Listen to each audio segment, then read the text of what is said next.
প্রবাসীদের কাতর অনুষ্ঠানটি এনটিভি স্টুডিও কর্তৃক প্রচারিত। আপনারা যে যেখান থেকে দেখছেন আপনাদেরকে জানাচ্ছি সালাম ও শুভেচ্ছা। আপনারা জানেন যে প্রবাসীদের কাতর অনুষ্ঠানটি প্রবাসীদের সুখ দুঃখ সমস্যা সংক্রান্ত নিয়ে কথা বলে থাকে। যেহেতু আমরা রিমিটেন্স দিয়ে বাংলাদেশকে সহযোগিতা করে যাচ্ছি, সেই জন্য প্রবাসীদের অনেক কথা বলার থাকে এবং আমরা বাংলাদেশকে নিয়ে ভাবি, বাংলাদেশকে নিয়ে কথা বলার জন্য আজকে আমরা কথা বলবো। আমাদের টপিক হলো চীন বাংলাদেশে বিনিয়োগ করিডোর, তিস্তা ব্যারিজ সহ বর্তমান বিষয়ে বিভিন্ন এইসব কথা নিয়ে আমরা আজকে কথা বলার জন্য স্টুডিওতে আমার অতিথিদেরকে নিয়ে আসছি। আমি পরিচয় করে দিচ্ছি, যিনি আমার বাম পাশে আছেন এমডি হাসনাত আল হাবিব, উনি vice president Equal Rights International UK and community leaders লুটনের। আসসালামু আলাইকুম, আপনি ভালো আছেন ভাই? ওয়ালাইকুম আসসালাম, আলহামদুলিল্লাহ ভালো। থ্যাংক ইউ আজকে আমাদেরকে আমন্ত্রণ জানানোর জন্য। আপনাকেও ধন্যবাদ আসার জন্য। আমার ডাইনে যিনি আছেন ইঞ্জিনিয়ার রফিকুল আলম সাহেব, উনি দীর্ঘদিন ধরে ইউরোপে আছেন। উনিও টকশোতে আরও বহুবারে আসছেন, তাই আজকে কথা বলার জন্য। কেমন আছেন রফিকুল আলম সাহেব ইঞ্জিনিয়ার? আসসালামু আলাইকুম জলিল সাহেব, আপনাকে অনেক ধন্যবাদ আজকে আমাকে এই প্রোগ্রামে আসার জন্য, আমন্ত্রণ জানানোর জন্য, এবং বাংলাদেশি যে ভাই বোনরা যেখান থেকে দেখছেন সবাইকে সালাম। আসসালামু আলাইকুম ওয়া রাহমাতুল্লাহ। আমাদের আরেকজন অতিথি আছেন Mohammad Ibrahim Mia, secretary general Bangladesh Krishak Dal UK এবং Bibaria nationalist forum UK community leader Southall. উনি আমাদের এসে পৌঁছবেন, জ্যামের কারণে উনি এখনও রাস্তায় আছেন। কিছুক্ষণের মধ্যে উনি আমাদের সাথে যোগদান করবেন। আমরা আজকে অনুষ্ঠানের শুরু করছি। আপনাদেরকে আবারও আমরা পান্ডাল অভিনন্দন জানাচ্ছি এনটিভির পক্ষ থেকে। আপনারা জানেন যে আমাদের এই বর্তমান গণতান্ত্রিক সরকার, ভোটের মাধ্যমে নির্বাচিত যে সরকার, বিএনপি সরকার ক্ষমতা আসার পরে আমাদের বর্তমান প্রধানমন্ত্রী তারেক রহমান সাহেব, উনি যে 31 দফাকে ঘোষণা করার পরেও যে বুলেট পয়েন্ট হিসাবে যিনি যে কাজগুলি করার জন্য উনি পদক্ষেপ গ্রহণ করেছেন, তার মধ্যে একটা ছিল আমাদের যে বিনিয়োগ বিষয়ে। আমরা আজকে তাই বিনিয়োগ, চায়নার সাথে যে আমাদের যে বিনিয়োগ হয়েছে এই বিষয়ে আমরা কথা বলার জন্য আমাদের স্টুডিওতে আমি প্রথম আমাদের হাসনাত হাবিব বেকে, আপনি কি ভাবছেন যে চায়নার সাথে বাংলাদেশের এই বিনিয়োগ বিষয়টা আপনি কিভাবে দেখছেন এবং সমঝোতার স্মারক যেগুলি হয়েছে সব ব্যাপারে আমরা জানতে চাই। ধন্যবাদ জলিল ভাই। তো আমি মনে করি বাংলাদেশের যে 54 বছর ইতিহাসে আমাদের সরকার প্রধানদের যতগুলো রাষ্ট্রীয় সফর ছিল, তার মধ্যে এই যেন তারেক রহমানের এই সফরটা হতে পারে সবচাইতে সফলতম সফর। যদি উভয় দেশের পক্ষ থেকে যে প্রপোজালগুলো আসছে, সেই প্রপোজালগুলোকে যদি বাস্তবায়ন করা যায়, তাহলে এটাই হবে আমাদের রাষ্ট্রপ্রধানদের মধ্যে সবচাইতে সফলতম সফর। জি। আর এমন কোনো সেক্টর নাই চায়না অফারের বাকি রাখছে। তারা কিন্তু সবগুলি সেক্টরে তারা কভার করছে। আপনি শিক্ষা বলেন, কৃষি বলেন, বর্জ্য ব্যবস্থাপনা বলেন, আপনার তিস্তা প্রকল্প রয়ে গেছে, আমাদের সমুদ্রের সক্ষমতা বাড়ানো, আপনার রেল ও সড়ক যোগাযোগ কুনমিং থেকে চট্টগ্রাম পর্যন্ত। তো মোট কথা তারা সব দিক কভার করছে। রিসেন্টলি আমাদের প্রধানমন্ত্রীর একটা বক্তব্যে তিনি বলছেন যে ঢাকা শহরের পাশে যে আমাদের যে বুড়িগঙ্গা নদী আছে, এটাতে একরকম নদী না, এটা একটা ড্রেনেজ সিস্টেমে পরিণত হয়েছে, একটা ড্রেনের মতো অবস্থা। তো এই নদীকে উদ্ধার করা, এই প্রসঙ্গেও তিনি চায়নার প্রসঙ্গটা সামনে নিয়ে আসছেন। কেন? বিকজ চায়নার সেই বাস্তবিক অভিজ্ঞতা আছে যে কিভাবে এটাকে স্বাভাবিক পরিস্থিতিতে নিয়ে আসা যায়। দেয়ারফর আমি মনে করি যে চায়না তো দেওয়ার জন্য প্রস্তুত আছে, আমরা সেটা রিসিভ করার জন্য প্রস্তুত আছি কি না সেটা এখন দেখার বিষয়। তো এখানে স্যাবোটাজের গ্রুপও কিন্তু রয়ে গেছে। আপনার আমাদের বিভিন্ন মিডিয়ায়, সরকারের ভিতরে বাইরে, ইভেন গোয়েন্দা সংস্থায় রয়ে গেছে যে ভারতীয় গুপ্তচর, তারা কিন্তু এটাকে স্যাবোটাজ করার জন্য বিভিন্ন মতামত বয়ান তারা উৎপাদন করছেন। রিসেন্টলি ভারত তো আছেই, রিসেন্টলি আমরা যেটা দেখলাম, তাদের প্রাক্তন একজন কূটনৈতিক তিনি একটা পডকাস্টে বলছেন যে মায়ানমারে এই মুহূর্তে গৃহযুদ্ধ চলছে, বিভিন্ন রাইভাল গ্রুপ একে অপরের সঙ্গে যুদ্ধ করছে, এটা ইনস্টেবল অবস্থা। তো এমত অবস্থায় আমি মনে করি না বাংলাদেশ রাজি হবে, মানে সে ইনডাইরেক্টলি একটা মতামত ক্রিয়েট করতে চাচ্ছে। তো দেখা যাবে বাংলাদেশে একটা গ্রুপ ওইটাকেই সাপোর্ট করবে যাতে যেন সরকার না আগায়। কিন্তু বাংলাদেশের সামনে কি আদৌ কোনো চয়েস আছে? চয়েস তো নাই এই মুহূর্তে। বাংলাদেশে তো কেউ এইরকম অফার করছে না। আর আমাদের আরেকটা জিনিস মাথায় রাখা দরকার, আসলে চায়নাটা কে, তার সক্ষমতাটা কি, সেটা আমেরিকান ডিপ স্টেট এবং তাদের এক্সপার্টদের অপিনিয়ন অনুযায়ী, যে আমি কয়েকজনকে ফলো করি, তার মধ্যে উল্লেখযোগ্য একজন আছেন যেমন প্রফেসর রিচার্ড ডেভিড উলফ। তো তিনি মেক্সিকান বংশোদ্ভূত আমেরিকান ইকোনমিস্ট। ওনার মতে এবং অন্যান্যদের মতে যে China is the rising super power আর America is a decline empire. Therefore China আপনাকে সাপোর্ট করছে মানে আপনি কিন্তু একটা হিউজ জাম্প কিন্তু ইকোনমিক্যালি দেবে বাংলাদেশ।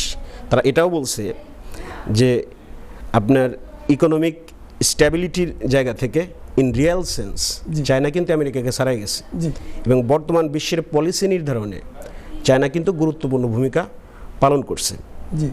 আপনি ইভেন আপনি যদি সামরিক দিকটাও দেখেন, রিসেন্টলি আমরা যদি অপারেশন সিঁদুরের কথা বলি, যেটা পাকিস্তান নাম দিয়েছে অপারেশন বুনিয়ানুম মারসুস, সেখানেও কিন্তু ইনডাইরেক্টলি চায়নার কিন্তু একটা ইনভলভমেন্ট ছিল, এবং সেখানে কিন্তু চায়না ইজ ক্লিয়ার উইনার। আপনি ইরান ভার্সেস আমেরিকা প্লাস ইসরায়েলের যে যুদ্ধটা দেখি, সেখানেও কিন্তু চায়নার একটা ব্যাকআপ ছিল, সেখানেও কিন্তু চায়না একটা silent winner. Recently Donald Trump China কিন্তু সফর করছে, সেখানেও কিন্তু China winner. They are winning like all the battles. এখন বাংলাদেশের সাথে চায়না চুক্তিতে এখন দুই দেশের এখানে বাংলাদেশের ন্যাশনাল ইন্টারেস্টটা কি? এখানে বাংলাদেশের ন্যাশনাল ইন্টারেস্টের কথা যদি বলেন, এই মুহূর্তে সরকারের কাছে মেইন চ্যালেঞ্জ কি? আমাদের অর্থনৈতিক একটা স্টেবল অবস্থায় নিয়ে যাওয়া।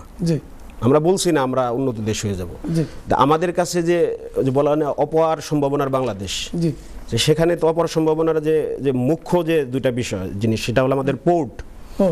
আমরা আমাদের পোর্ট যে দুইটা, এই পোর্ট আগামীকাল সকালে ঘুম থেকে উঠে আপনি সিঙ্গাপুর হয়ে যেতে পারবেন না। তো দেয়ারফর আপনি পোর্টটা নিয়ে, আমাদের দুটোটা পোর্ট নিয়ে আপনি কারো না কারোর সাথে নেগোসিয়েশন আপনাকে যেতেই হবে, সক্ষমতা বাড়াতে হবে। আপনার একটা মাদার ভেসেল গভীর সমুদ্রে ওটা সেখানে ভিড়ানো হয়, সেখান থেকে কিন্তু ওই মাল ক্লিয়ার করতে করতে 1 মাস টাইম লেগে যায়। ওদিকে সিঙ্গাপুর আপনার 24 আওয়ার্স থেকে 8 আওয়ার্সের ভিতরে, মানে 2 দিনের ভিতরে তারা খালাস করে দেয়। তো আমরা কতটা পিছিয়ে আছি। তো দেয়ারফর এটার সক্ষমতা বাড়াতে হবে। আপনি অন্য কাউকে না দিয়ে যদি আপনি চায়নাকে দেন, যেমন আপনি আনোয়ারায় 800 একর জায়গা দিয়েছেন, সেখানে তারা তাদের শিল্পাঞ্চল গড়ে তুলবে। শিল্পাঞ্চল গড়ে তুললে সেখানে কিন্তু আমাদের কর্মসংস্থানের ব্যবস্থা হবে। আমরা বাংলাদেশ গভর্নমেন্টকে কিন্তু তারা ভ্যাট ট্যাক্স দিবে, আমাদের রেভিনিউ জেনারেট হবে। ইভেন আপনার চায়না থেকে যদি কুনমিং হয়ে সড়কটা যদি মানে প্লাস রেল এটা যদি সরাসরি চট্টগ্রামে চলে আসে, সেক্ষেত্রে কিন্তু আপনার খরচটাও কমে যাবে, টাইমও কমে যাবে। হ্যাঁ, তো চায়নারও একটা সুবিধা আছে যে তারাও আপনার বঙ্গোপসাগরে তার একটা সি অ্যাক্সেস পেল। আমাদেরও যে সুবিধাটা, সেটা আমরা একটা অর্থনৈতিকভাবে আমরা একটা আগায় গেলাম, একটা স্টেবল জায়গায় চলে গেলাম। এখানে উভয়ের ইন্টারেস্ট আছে। আর সাথে যদি আমরা অ্যাড করে দিতে পারি, যদি একটু সময় দিতেন, যে আমাদের তো রোহিঙ্গা ক্রাইসিস আছে, যদি আমরা এই চায়না এই প্রপোজালটা বাই দাও, এই প্রপোজালটা যে আপনি সড়ক ও রেল যোগাযোগের যে প্রপোজাল, এটা কিন্তু বাংলাদেশের পক্ষ থেকে দেওয়া হয় নাই, এটা চায়নার প্রেসিডেন্ট দিচ্ছে। তো আমাদের পররাষ্ট্রমন্ত্রী পরবর্তী বলছেন আমরা একটা যাচাই বাছাই করে দেখব। আমরা যদি একটা সাথে একটা ক্লজ অ্যাড করে দিই বা শর্ত দিয়ে দিই একটা, যে আপনারা যদি রোহিঙ্গাদের আপনারা ওখানে পুনর্বাসন করেন এবং তাদের একটা নিরাপদ জায়গার ব্যবস্থা করেন, যেখানে প্রয়োজনে বাংলাদেশ সেনাবাহিনী, চাইনিজ সেনাবাহিনী ওর জাতিসংঘের আন্ডার সেনাবাহিনী সেখানে পাহারা দিবে, বাস তাদের একটা নিরাপদ জায়গার যদি তাদেরকে যদি বাংলাদেশের পক্ষে বেশি ইন্টারেস্ট, আমরা ইন্টারেস্ট পাই, এখানে যদি আমাদের রোহিঙ্গাটাও ক্রাইসিস মানে হয়ে গেল। আর চায়না একমাত্র রাষ্ট্র যে কিনা আপনার এই মিয়ানমার গভর্নমেন্টের উপরে লেভারেজ আছে। চায়নার একটা প্রপোজাল, চায়নার প্রেসিডেন্টের কোনো প্রপোজাল মিয়ানমারের গভর্নমেন্ট রিফিউজ করবে, এই অ্যাবিলিটি তার নাই। ধন্যবাদ। আমরা আপনার কাছে আবার আসবো। জনাব ইঞ্জিনিয়ার রফিকুল আলম, আপনার মতামত কি এই বিষয়ের উপরে? যেহেতু আমাদের ইন্টারেস্ট বেশি এখানে, আর সবচেয়ে বড় ইন্টারেস্ট হলো আমাদের রোহিঙ্গা শরণার্থী আমরা যদি মায়ানমারে ফিরে নিতে প্রত্যাবর্তন তাহলে করার। প্রত্যাবর্তন করার জন্য এই চুক্তিটা আমাদের খুব দরকার, যেটা চীনা রাষ্ট্রদূত বলে ফেলছে বাংলাদেশের একটা অনুষ্ঠানে। ধন্যবাদ জলিল সাহেব আপনার সুন্দর কোশ্চেনের জন্যে। ধন্যবাদ জানাচ্ছি আমার সহকর্মী ভাইদের এবং অন্যান্যদেরকে। আসলে আমাদের নবনিযুক্ত যে প্রধানমন্ত্রী তারেক রহমান সাহেব, যদিও উনি মালয়েশিয়া হয়ে চায়না গেছেন, কিন্তু মূল টার্গেটটাই ছিল চায়না। আর চায়না হলে এমনই একটা দেশ বর্তমান বিশ্বের সবচেয়ে পরাশক্তি। আমরা আমেরিকাকে মনে করি, আসলে সত্যিকারভাবে চায়না হলো তার চেয়েও বেশি, কারণ টেকনোলজিক্যালি ইকোনমিক্যালি ওয়ার্ল্ডের মধ্যে বেস্ট কান্ট্রি হলো চায়না। চায়না আমাদের প্রতিবেশী কান্ট্রি এবং ওরা আমাদের যে সহযোগিতা করতে চাচ্ছে, আমি মনে করি এটা যদি আমরা গ্রহণ করি তাহলে আমাদের জন্য উত্তম একটা মানে অপরচুনিটি। এবং ওরা ইউনান প্রদেশে যে আপনার কুনমিন শহর থেকে শুরু করে আমাদের এখানে কক্সবাজার হয়ে চিটাং পোর্টের এখানে আসে একটা যে রোড বিআরআই, যেটাকে আমরা মনে করি ইয়া ওই যে road and best road and investigate মনে হয় ওটা, belt and road initiatives, belt and road ইনিশিয়েটিভের মতেই একটা রোড করতে যাচ্ছে।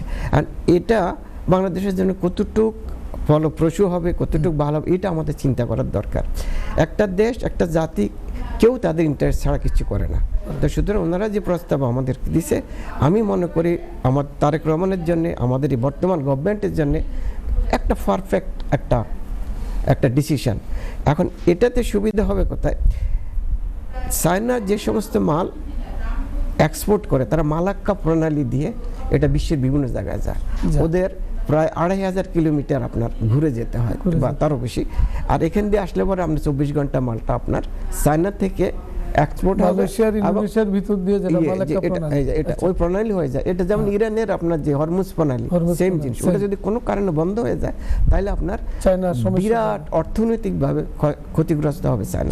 আর চায়না সেই জন্য তাদের এই প্রস্তাবটা আমাদেরকে দিছে। মধ্যপ্রাচ্য থেকে তেল সবই এই রাস্তায় যায়। আমাদের গরিব দেশ হিসেবে, আমরা একটা উন্নত দেশ হিসেবে চায়নার প্রযুক্তি, চায়নার টেকনোলজি, চায়নার ইনভেস্টমেন্ট যদি আমরা নেই, এবং এটা খুব দুর্দান্ত একটা কি বলে এটাকে, কূটনীতিক একটা চিন্তা ভাবনা দিয়ে এটাকে গ্রহণ করতে হবে।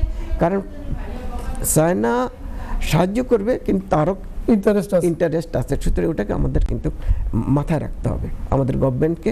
এবং এটাতে করে যে আনোয়ার থানা চিটা, ওনারা বিশেষ একটা জায়গা নিচ্ছে, এখানে তারা শিল্পায়ন করবে, ইন্ডাস্ট্রি করবে। এতে বাংলাদেশ অসংখ্য ছেলে মেয়েরা আপনার কর্মসংস্থান হবে, প্লাস আমরা সরকারি একটা ট্যাক্স পাবো।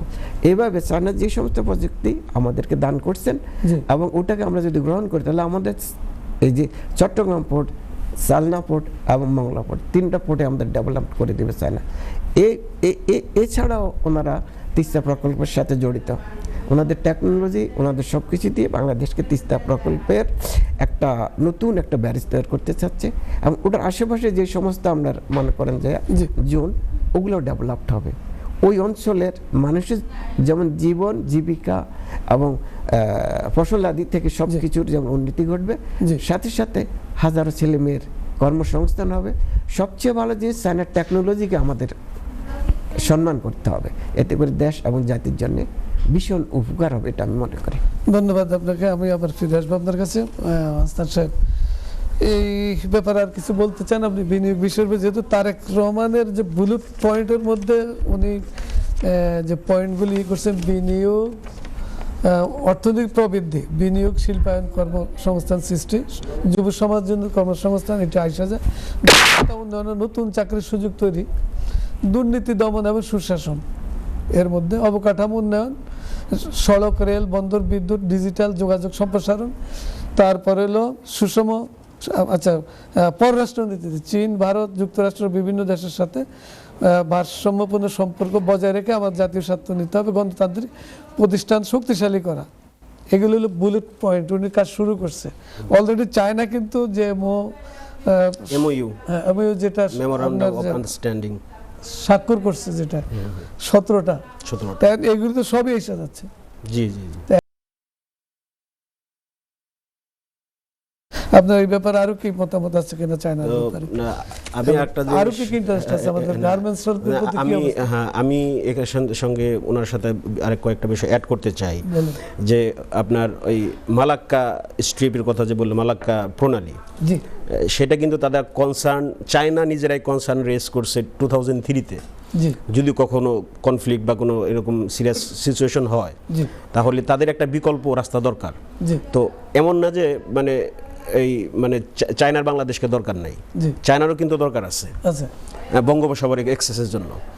আর চায়না যদি তার সমস্ত মাল, আপনি যদি আগামী 5 বছরের ভিতরে এই রোডটা হয়ে যায়, সেক্ষেত্রে কিন্তু আমাদের যে পোর্টের সক্ষমতা বাড়াতে হবে।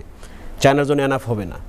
শুধুমাত্র চায়নার মালামাল যাতায়াত করলেই তো আপনার 20টা কান্ট্রির সাথে বিজনেস করে যতটুকু, Load unload করতে হ্যাঁ 20টা কান্ট্রি বা 30টা কান্ট্রির সাথে বিজনেস করে আপনি যা আর্ন করবেন, তার চেয়ে বেশি কিন্তু এখান থেকে হয়ে যাবে, চায়নার এখান থেকে খাবার হয়ে যাবে। জি 1 2 হলো যে আবার অনেকে বলার চেষ্টা করছেন যে চায়নাকে দিলে আবার এখানে ভারত বা যুক্তরাষ্ট্র তারা নারাজ হবে। তো ভারতের কথা, তার কোনো ওয়ার্ল্ডে কোনো নাই, আপনার প্রভাব নাই। জি আর এমনিতেও একটা সময় ছিল আমেরিকার যে চায়না কন্টেনমেন্ট, জি। এখন কিন্তু ওই ভারত কন্টেনমেন্টও শুরু হয়ে গেছে। জি সেটার বহিঃপ্রকাশ কিন্তু আমরা দেখছি। জি তো ডোনাল্ড ট্রাম্প আসার পরে কিন্তু প্রায় 500 বিলিয়নের একটা প্রেশার কিন্তু ঢেলে দিয়েছে ভারতের উপর। ইভেন আপনি রিসেন্টলি আমরা খেয়াল করলাম যে ক্যালিফোর্নিয়ার গভর্নর জেনারেল, জি সে ইন্ডিয়ার এগেনস্টে যুদ্ধ ঘোষণা করছে। আচ্ছা তো আবার ডেপুটি সেক্রেটারি অফ স্টেট, জি সে কিন্তু প্রকাশ্যে বলছে জি যে you do your own business. জি আমরা এবার পরিচয় করে দিচ্ছি আমাদের যে গেস্ট যিনি দেরি করছিলেন, আর সে আমাদের Mohammad Ibrahim Mia, secretary general Bangladesh Krishak Dal UK এবং convener বিবাড়িয়া nationalist forum UK and community leaders West London area south হলের। এবং ওনার আরও একটা বড় পরিচয় আমি করে দিচ্ছি, যেটা কনজারভেটিভ পার্টির এলিং অ্যান্ড ব্রডের সংসদীয় আসনের চেয়ারম্যান হিসেবে দায়িত্ব পালন করেন। আসসালামু আলাইকুম, ভালো আছেন? ওয়ালাইকুম আসসালাম ভাই, ভালো আছে আলহামদুলিল্লাহ।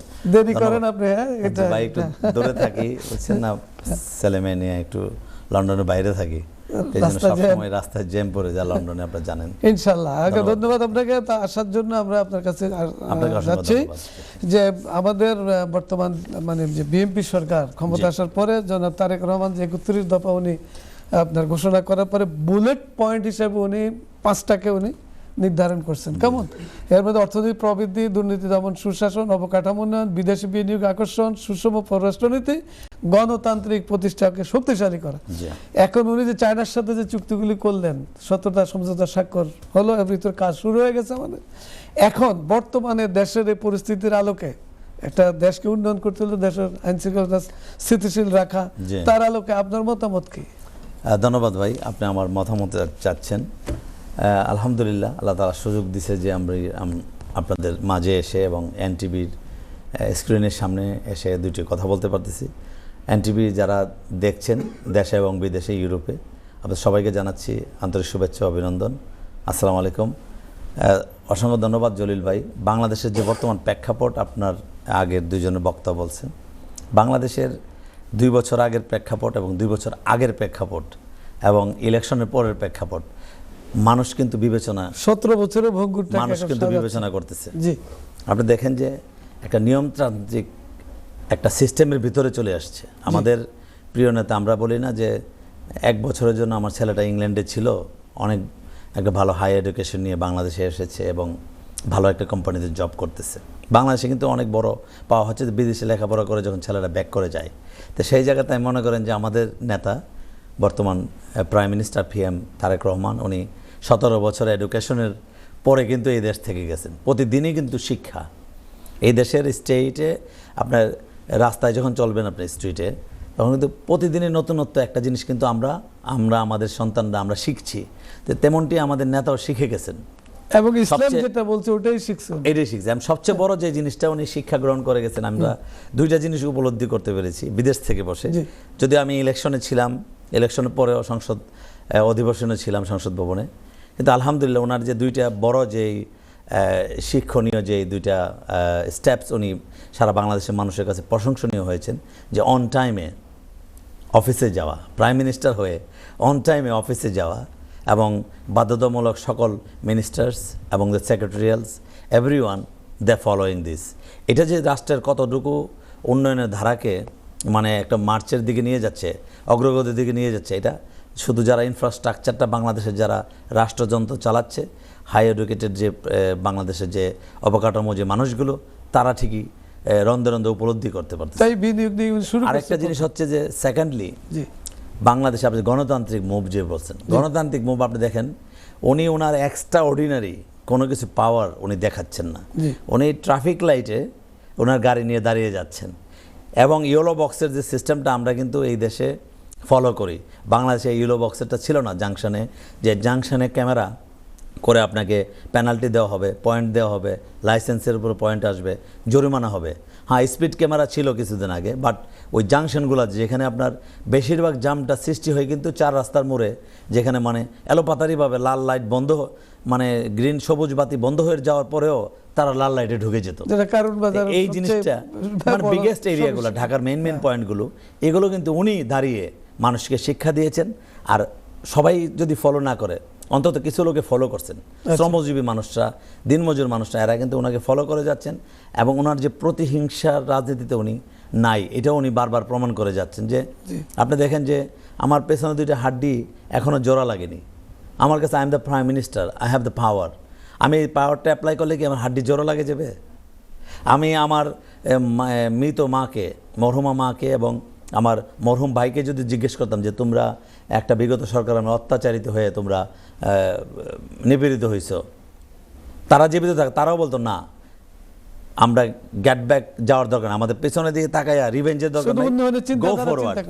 এই জিনিসগুলো নিয়ে উনি আপনি দেখছেন যে আজকে এই বন্যা চট্টগ্রামে পানি বৃষ্টির কারণে কিন্তু জলাবদ্ধ সৃষ্টি হয়েছে। উনি ইমিডিয়েটলি দলীয় নেতাকর্মী এবং বিভিন্ন সংস্থাকে উনি আর্জ করছে এবং ইমিডিয়েটলি কিন্তু ত্রাণ পৌঁছে গেছে, মনিটরিং করছে। মানে অর্থাৎ এটার জন্য বিশাল কোনো ফান্ড নিয়ে করে কারচুপি করার মানে বিগত দিনে আমরা অনেক অনিয়ম দেখেছি।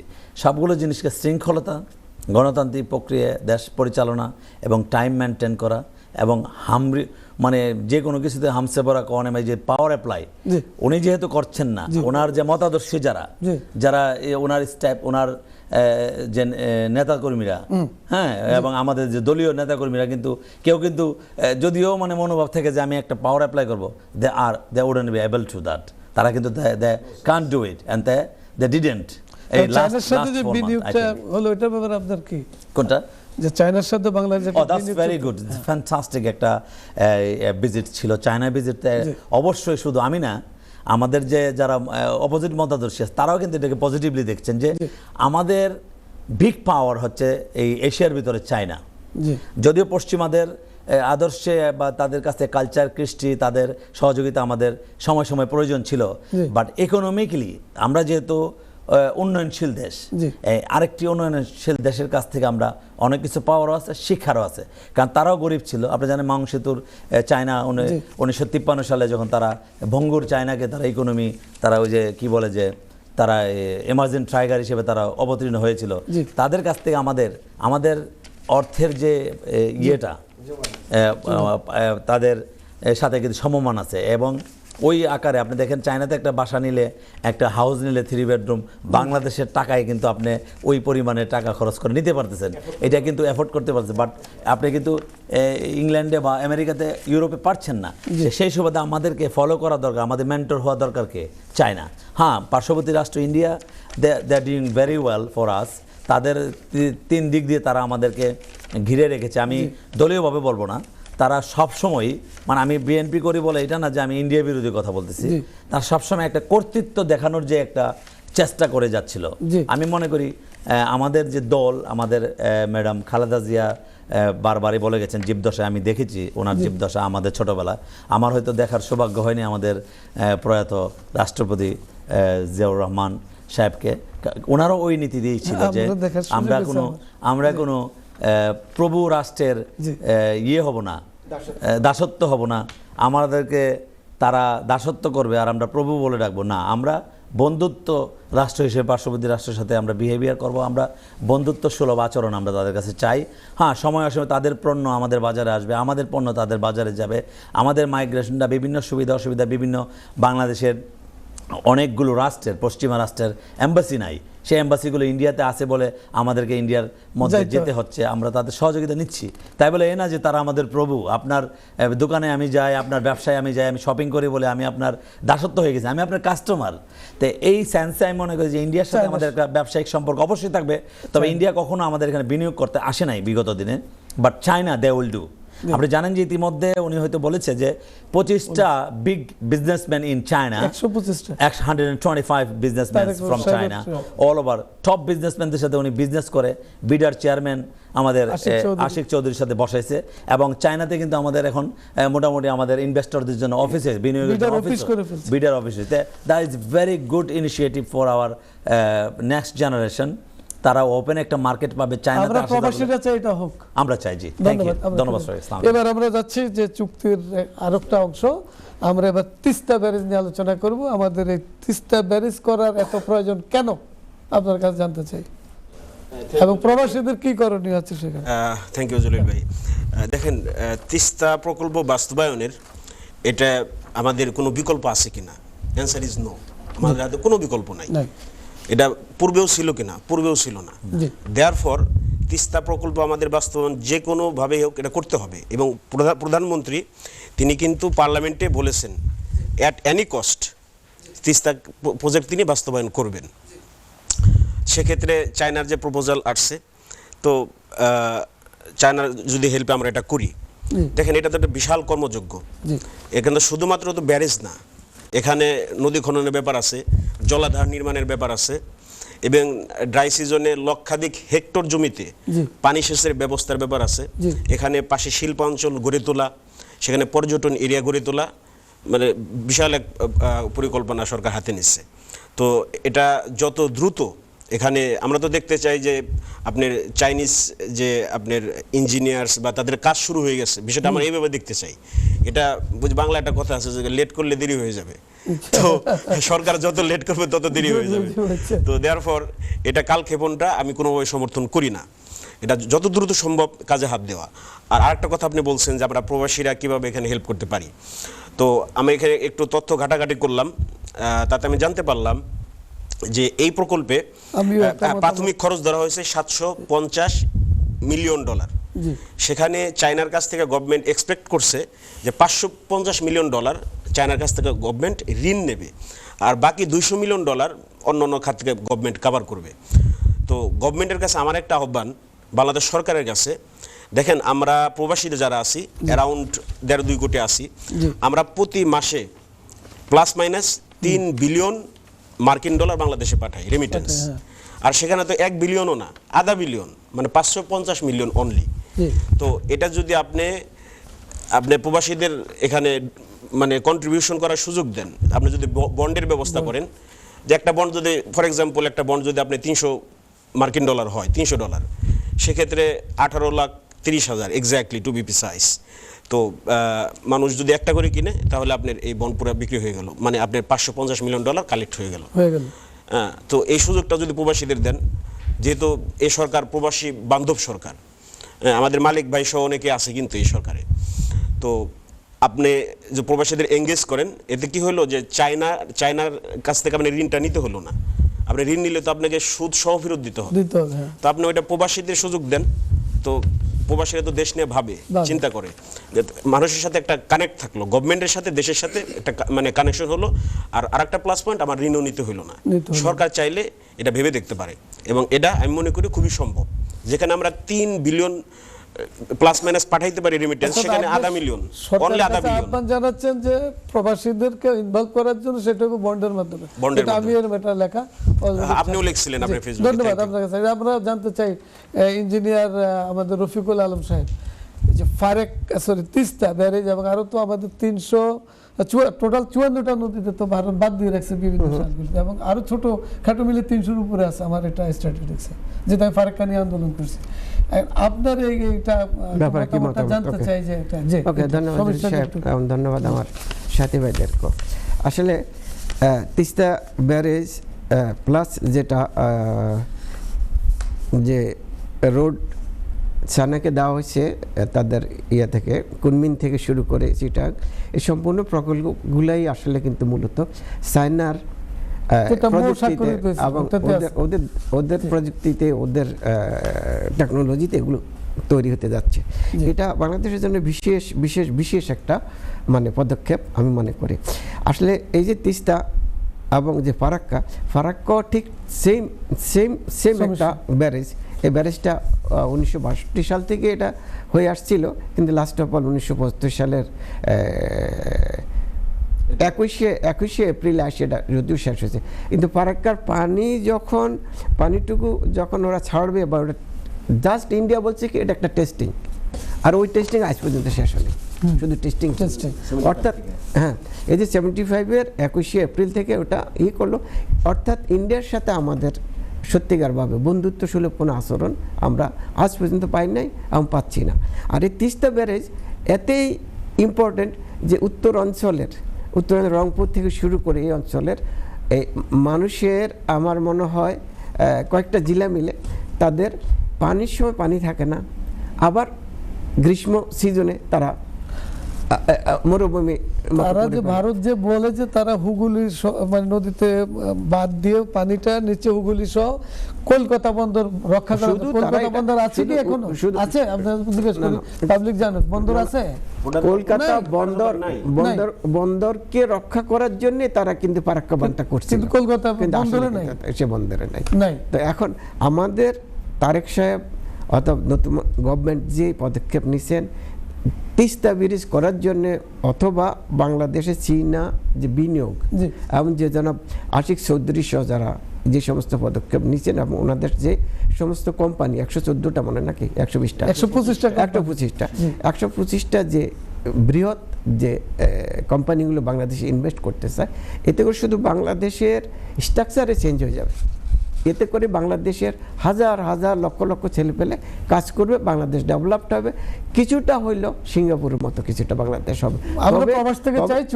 তবে সবচেয়ে ইম্পর্টেন্ট হলো কাজ শুরু না, এই ক্ষেত্রে সরকারের খুব সুনিয়ন্ত্রণ থাকতে হবে, যাতে টাকা পয়সা লেনদেন এবং কাঠামোগুলো আপনার সুন্দরভাবে পরিচালিত হয়। ধন্যবাদ। এবার আমি আপনার কাছে আবার ফিরে আসবো। আমি আবার যাচ্ছি ইব্রাহিম ভাইয়ের কাছে। আপনি এখন এই যে আমরা প্রবাসীরা চাই চুক্তিগুলি হোক এবং কর্মসংস্থান সৃষ্টি হোক, এটা তো আমি আপনার কাছে এবার জানতে চাচ্ছি যে বর্তমানে যে আমাদের একটা আমরা জানতে পারলাম আর কি যে আমাদের যে কনভিক্টেড জাতিসংঘ কর্তৃক যেটা স্বীকৃতিপ্রাপ্ত সাবেক আমাদের যে সরকার 17 বছরের, এবং 16 জুলাই থেকে 5 আগস্ট এখন ওই মাসটা চলতেছে, কিন্তু যে মেসাকার করছে, হত্যা আপনার অঙ্গহানি করে দেশ থেকে পালে গেল, উনি দেশে আসতে চায়। এই ব্যাপারে আপনি বলেন তো আইনে এই ব্যাপারে আসলে আমি একজনের ওই ডকুমেন্টারি দেখতেছিলাম যে যদি ওনার যেহেতু একটা সেন্টেন্স দেওয়া আছে, এটা কিন্তু সারা পৃথিবী জানে। আমি ওই যে গত সপ্তাহে ইউকে পার্লামেন্টে গিয়েছিলাম কনজারভেটিভ পার্টির পক্ষ থেকে, বব ব্ল্যাকম্যান এমপি ছিল এখানে।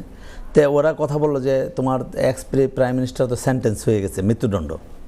তাই আমি বললাম যে এখানে পসিবিলিটি আসার অবস্থা কি, মানে ওনার ফেরত আসার পসিবিলিটি কি, মানে ইন্টারন্যাশনাল ল আইনে এইখানে পসিবিলিটি হচ্ছে যদি বাংলাদেশ এম্বাসি, বাংলাদেশের রানিং গভর্নমেন্ট এম্বাসি তাকে যদি ওই দেশে তাকে আত্মসমর্পণের জন্য করে বিচারের জন্য আনতে পারবে। এছাড়া উনি ব্যক্তিগতভাবে আসতে পারলে আমরা জানি যে তার যে প্রিভিয়াস যত পাসপোর্ট আছে ক্যান্সেল করে দিছে, ওই পাসপোর্টগুলো যদি আবার নতুন করে বাংলাদেশ এম্বাসিতে নিতে হয়, যে এরকম জটিলতা আমাদের লিডারের বেলা ছিল, আমাদের রাষ্ট্রপতি প্রাইম মিনিস্টার তারেক রহমানের জন্য ছিল, যে ওই পাসপোর্টের যে নতুন পাসপোর্ট পাওয়ার যে বিষয়টা, একমাত্র এখতিয়ার কারেন্ট গভর্নমেন্ট। কারেন্ট গভর্নমেন্ট তো ওনাকে শুধু বিচার করার জন্য আনতে পারে, আর পাসপোর্ট ছাড়া উনি অবৈধভাবে ইন্ডিয়া তাকে একটা ট্রেনে করে বাসে করে পাঠিয়ে দেবে কিনা, এটা কোনো আসলে একটা অসম্ভব একটা বিষয়। এটা একটা আবেগ নিয়ে তাদের সমর্থকরা বা ওই যে তাদের মোফাজ্জল হোসেন চৌধুরী মায়াটা তারা একটা আবেগ নিয়ে চলতেছে। তো এইগুলো এইরকম আবেগ প্রতি গত বছরের মতো 17 বারের মতো আবেগ এর একটা সাউন্ড আমরা শুনছি আইসা পড়তেছে 13 তারিখ, 12 তারিখ, 6 তারিখ, 9 তারিখ। তো এরকমভাবে থাকবে। তবে আগামী 5 বছরের জন্য সুন্দরভাবে আমাদের নির্বাচিত গভর্নমেন্ট তারেক রহমানের আন্ডারে বাংলাদেশ এগিয়ে যাচ্ছে, এগিয়ে যাবে, এদিকে আমরা সবাই থাকি। 30 সেকেন্ড এটাই আপনার ভালো। এই যে ছাত্ররা আন্দোলন করতেছে জি। এই ব্যাপারে যে তাদের এই ব্যাপারে আমি মনে করি তাদের একটা যৌক্তিক আন্দোলন ছিল। আমি তাদের সাথে একতা করতেছি যে এত বন্যা কাঠখোরা গিয়া যদি 5টা ছেলে অন্তত মিস পড়ে যায়, তার জীবনটা তো ধ্বংস। আমি মনে করি চট্টগ্রামের সাথে ওরা পরীক্ষা দিবে বলে দিছে। ভেরি গুড, রিশিডিউল করে আবার পরীক্ষা নেওয়া হোক, আমি আর্জি জানাচ্ছি। আমাদের শিক্ষামন্ত্রী সাহেব হয়তো শিক্ষামন্ত্রী বলছে শিক্ষা উপদেষ্টা উনি স্টেটমেন্ট দিয়েছেন, আপনারা যারা আন্দোলন করছেন আপনাদের যৌক্তিক দাবি, আমি আপনাদের সাথে ছিলাম এবং আছি, এবং আপনাদের অবশ্যই পরীক্ষা হবে আমাদের শিক্ষামন্ত্রী বলছে। অসংখ্য ধন্যবাদ সবাইকে। আসসালামু আলাইকুম। আপনার মতামত কি আজকের এই অনুষ্ঠানে আসার? এবং আমি সর্বশেষ যে কথা বলতে চাই যে আমাদের প্রাইম মিনিস্টার সম্প্রতি চায়না ভ্রমণ করছেন, তো সেখানে যে আমাদের যে প্রপোজালগুলো আসছে সেগুলো দ্রুত বাস্তবায়ন হোক, এবং শেখ হাসিনা যদি স্বেচ্ছা আছে যেভাবে হোক, তার তো আসার সুযোগ নাই। তাকে ওখানে ওই আমাদের যে প্রত্যাবাসন যে চুক্তি আছে চুক্তির আন্ডারে তাকে গ্রেপ্তার হয়ে আসতে হবে যদি আসে। হাউএভার তো তারা যেটা এখন চেষ্টা করছে ওটা হলো বাংলাদেশকে ডিস্টার্ব করার জন্য, আর কিছুই না, গভর্নমেন্টকে ডিস্টার্ব করার জন্য। আমি দেশবাসীর প্রতি আহ্বান থাকবে আপনারা একত্রিত থাকুন এবং বাংলাদেশ গড়ার লক্ষ্যে সরকারের হাতকে শক্তিশালী করুন। ধন্যবাদ। আপনার মতামত কি? আমি সবাইকে ধন্যবাদ জানাচ্ছি, কারণ আমাদের মূলত একটা স্থিতিশীল গভর্নমেন্ট দরকার। এখন আমাদের ইলেকশনের মাধ্যমে যে গভর্নমেন্ট এসছে, আমরা ওনাকে স্বাগতম জানাই। আস্তে ধীরে আমাদের সময়ের দরকার, যদি সময় না দেয় আমরা কিছু পাবো না। সুতরাং আমাদের যে সমস্ত চুক্তি চায়নার সাথে হয়েছে পারিপার্শ্বিকভাবে সবার উন্নতি কামনা করছি। ধন্যবাদ জানাচ্ছি সবাইকে। আমরা এনটিভির পক্ষ থেকে প্রবাসীদের পক্ষ থেকে ধন্যবাদ জানাচ্ছি। আগামী অনুষ্ঠান দেখার জন্য আমন্ত্রণ রইল। সুস্থ থাকুন, ভালো থাকবেন, এবং আমাদের এই প্রধানমন্ত্রীকে আল্লাহ যাতে হয়তো দান করেন এবং পুরো ক্যাবিনেটকে দেশ সেবা করার জন্য আমরা প্রবাস থেকে এই দোয়াটা করি। সবাই ভালো থাকবেন। আসসালামু আলাইকুম। ওয়ালাইকুম আসসালাম। Like and